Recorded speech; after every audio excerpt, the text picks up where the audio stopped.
This video is brought to you by copious amounts of hay fever. If I do any weird jump cuts, it's because I sneezed and edited them out. Because I sneeze like a dad, which means they are ridiculously loud and probably blow out your speakers. God forbid if you're on headphones. So I'll just edit them out.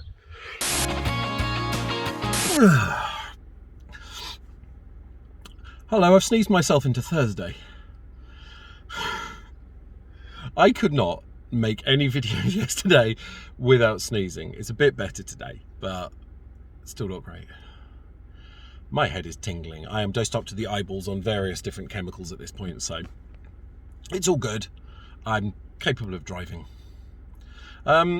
This morning, Clara had her first test day at school. So, took her in with Seb, and he was convinced he wanted to play with her. So like, no, not till later. He went in, and then what they do is they put the children in the class and they sign them in on the register and then say, you're going to test being your next year up. So you're going to go and join them and see how you fit in. And that leaves an empty classroom for the new children. Takes about 10-15 minutes. Clara was trying to climb over the fence to get into the classroom before the other class had left. It was literally holding her back. She's so excited to go to big school. So we have another one next week. Today was just a tester and for an hour, and I've got 78 sheets of paperwork to fill in. Only half of it is to be filled in. The other half is either information or worksheets for Clara to keep her busy during summer term. But yeah, so next Thursday she's going to do half a day, and then the week after that she's going to do a full day. Both of those with no parents, so that's going to be fun. Hopefully. Life is getting a little bit easier in the mornings. Seb still has issues getting up, but now we've found different ways of motivating him. It's just now he stares at his breakfast and forgets to eat it. I mean, he literally, yesterday he sat there for 25 minutes with Rice Krispies and just sat staring at them. So like, eat them. And then it got to 8:15, time to get in the car. And he decided that was a good time to start eating and complaining he was hungry.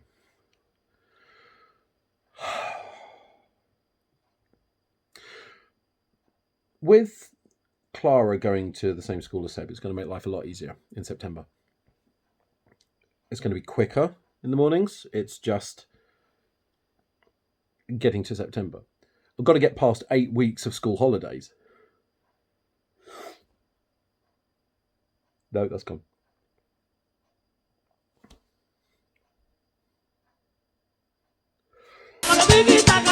No, it hadn't gone.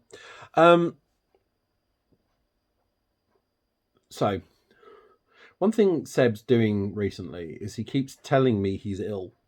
Because he had a couple of days off where he was actually running a temperature, he's now, he's fine getting to the school gate. As we start to walk into school, he goes, Daddy, I don't feel well, I'm ill. Well, Seb, it doesn't work like that. You can't just say that and come home. It's like, you're not unwell. Don't do that. But hopefully he's fine. I mean, I know he's fine. I think he's just playing on it. I think. So I'm making dinner for the kids, and I thought I'd cheat a bit. Got one of the little packet rices, bung it in the microwave. I'm guessing the slit at the top wasn't big enough because that happened. Well, it's a good job I noticed before I opened the door. Except I didn't. So yeah, bit of clean-up. Just, a little bit of clean-up. Quite a bit of clean-up. Bugger. So I've just been looking through paperwork for the kids, and I've just realised Seb breaks up on the 5th of July. We've got the colour run, and we've got a sports picnic a couple of days beforehand, and then he's off for the summer holidays. Fine, fantastic, lovely. I've just had the paperwork through for Clara about when, obviously, she's going to school. She's currently funded for some time at nursery. and it runs out on July the 19th. So I've checked with the nursery, and yes, she can go in until July the 19th. So Clara's got a couple of extra weeks at school more than Seb. It's going to mess up my plans for the start of the summer holidays, but okay. It means I get some extra time to spend with Seb, I suppose. One of the bits of feedback I got about my little info dumps is that they're enjoyable, but you can tell they're a bit off the cuff. Now, I'm not good at writing a script, so I'm not quite sure how that would go. But one thing I can do is stuff on a computer. So I have fired up ChatGPT. I've loaded it with a ton of information, and I've told it to write me a script. This'll be fine.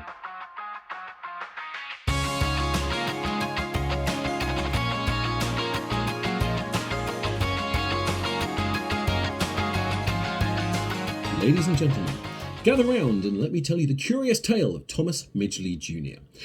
The man seemed to have a knack for finding innovative solutions that turned out to be both a blessing and a curse. Picture a mad scientist mixed with a dash of accidental mischief, and you'll have a good idea of who we're dealing with here. Now, Mr. Midgley had a mind brimming with ideas, and he certainly left his mark on the world. In the roaring 1920s, when automobiles were becoming all the rage, engines were causing a terrible ruckus with their annoying knocking sounds. So along came our hero with a solution, a magical elixir called tetraethyl lead, or TEL for short. TEL was like a genie in the bottle for those noisy engines. It hushed their knocks and made them purr like kittens. Suddenly the world had a newfound love for automobiles, but little did they know that dear Mr. Midgley's invention had a few tricks up its sleeve. You see, TEL came with some unintended consequences. As cars burned leaded gasoline, a cloud of toxic fumes wafted into the air, causing all sorts of trouble.